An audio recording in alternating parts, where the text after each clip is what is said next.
Welcome back to the channel. My name is Rob Dennis. Today we're going to be talking about some woodworking projects we've been doing. It is February 2025. We started this right at the end of January where I wanted to do a new series of coming in and just doing a comparative action against everybody else's YouTube content. I need money, want money. I believe a lot of people that are trying to do woodworking as a side hustle are in the same boat. So I was like, all right, we're going to jump on planter boxes hard this year. We're going to try to do some seasonal items throughout the year. Gonna run the CNC. So this video is going to focus on planter boxes and do I think we can make money off of this? The answer is maybe, right? So I'm going to try to do an entire series on all of this, not just planter boxes, but every project I can. And it's going to be a yes, maybe, no on if I recommend if you should do it. So I've been doing this for almost 2 years now of trying to find a way to make money with a little side hustle. I had some slowdowns. So without further ado, let's just jump into talking about these planter boxes specifically. These are the infamous 3-picket planter boxes, meaning you get 3 cedar fence pickets and you can make these. The cost in February 2025 at my local big box store is $3.28 per picket for the cedar ones, right? And make sure you get cedar, don't get the treated. That's what people want. Smells good, lasts a long time. It's not toxic, not going to leach out into whatever they're trying to grow. Now, talking about the price, right? Now, we said it's $3.28 per. So you've got these little small boxes. Based off of everything I've seen online, people are selling these for about 20 bucks. I have only sold 2 of these. Not very popular at all. You have these standards that are 16 wide, 16 long, and 16 tall. I've sold quite a few of these. Well, I'll say quite a few. I've only sold 22 altogether of everything. But I have sold probably 6 or so of these. These are $30 a piece. So that's 3 pickets to make this one box. You need glue and nails. So if you can see on the table in front of me, Titebond 3, water resistant. I use Titebond 3 for everything. That's my recommendation to everybody. Spend the extra couple bucks and just put Titebond 3 on everything. Why have multiple glues just laying everywhere? Then we got these long boxes behind me. These I've been selling a lot more than anything else, and these have been selling for $50 a piece. I've also sold raised bed planters, which are basically these long boxes without a bottom and without a legs. Those have sold for, I've been selling those for 40 bucks just because you don't have to put the bottoms in them, so it saves you a little bit of material cost. Legs, you're still putting the same thing on there to hold everything together, so it didn't take any money off for that. It's kind of hard to see. This one has 30-inch legs on it, so I've been doing a little bit of custom work like that for dogs, people that can't have accessibility issues. Sold 3 of those. Those I sold for the same price, 50 bucks. I probably could have sold them for a little bit more. But again, I look at Facebook Marketplace and I see the competition and they're selling this stuff so cheap and I have no clue how they're managing to do it. It's wild. So to break it down, are we making money off these planter boxes? Yes. Have we sold a ton? No. We've sold 22. A lot of that has been to friends and family. I would say half has been friends and family and the other half has been random pickups off of Facebook Marketplace. Did we buy ads? Yes. I did do an ad campaign. I did buy ads. Did we take pictures and do staging? Yes, I did all of that. We'll run through that in a second when we swap over to the computer. And I'll show you how I broke it out on a spreadsheet to do my pricing and how I also spend money on ads. I'll pull up the Meta suite and show you guys because I figured if I boost the posts, that'll help get us ahead of everybody else. And I started like February 1st on the dot. Because I'm in Georgia, everything was starting to warm up. We get what we refer to as the fall spring. So everything warms up and then it gets cold again. And that's kind of where we're sitting now is hopefully, and I apologize for the camera guys, I'm working with my phone, trying to figure out how to get it to do what I want it to do. It's doing a bunch of auto zooming. I can just see it going back and forth. But anyway, this is a strong maybe just because the market is saturated. Everybody that has a saw is attempting to make these planter boxes and they're all the different qualities.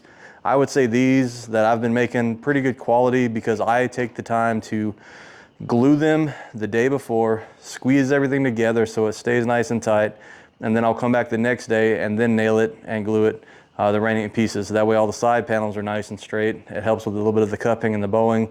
Should make it last a little bit longer and it just looks nicer. Okay, so we wanted to talk about the spreadsheet that I made. This is the way I recommend doing anything. I come from a project management background. That's what I do for my day job. So I'm trying to break this down basically, you know, quantity that we sell, a description, total cost, if they've paid, if they've received, the method of payment, order date. Obviously some of the stuff I need to come in and update. If things have got canceled, that way I'm trying to track my month to month by item that we're selling to see what's working, what's not, so I can come back review this next year, see if it's worth the time or not. So I really am trying to narrow this down as an actual business opportunity and see where we are. If you look in the M and N columns on the end on the right side, you'll see that our total material cost was around $383. That's when I take the cedar boards out, or the cedar posts out that I bought 3 of, because it's basically $99 it saves me. So I'm just trying to account for the material that I have put into these boards and projects. And with the amount of potential sales, we had $770 worth of potential sales in the month of February. We've realized 550 of that revenue. I do have other people coming to pick up their boxes. We just haven't realized that money yet. And then our profit, and this is with no time calculated, right? So you want to kind of break yourself out into an hourly wage, whatever you think your time is worth. Without calculating that time as part of the cost, we have $166.99 that we've made to this day on the 16th of February, when we started our ad campaigns on around the 26th, 27th of January. So again, this is why I'm saying this is kind of profitable, but it's not, you know, really profitable. It's not a huge, increase of revenue based on the time that you put in and the cost of material that you get. And we'll go to the next slide and I'll show you guys why. Right, so here's the ad spends that we had. I haven't calculated that into the cost yet, but we spent, 3 days worth of ads. Well, it was supposed to be a week's worth of ads. I think we only got 3 days out of it based off the amount of money that I put in there. And this was just me boosting my Facebook Marketplace listing. So if you look at the title, it says Cedar Planter Boxes Marketplace listing boosted. And even though it shows these results for impressions, I don't think that's actual clicks, right? Because when I go and I look at the actual clicks in Marketplace, we're at like 100 and something. We'll look at that in a second as well. But $7 is the lowest ad spend that I could do on this, and I wanted to just see if this was actually going to help boost my sales. So even with this expenditure, we only got 1 lead from this that transferred to a sale. We had 3 people contact us, and one actually bought from us.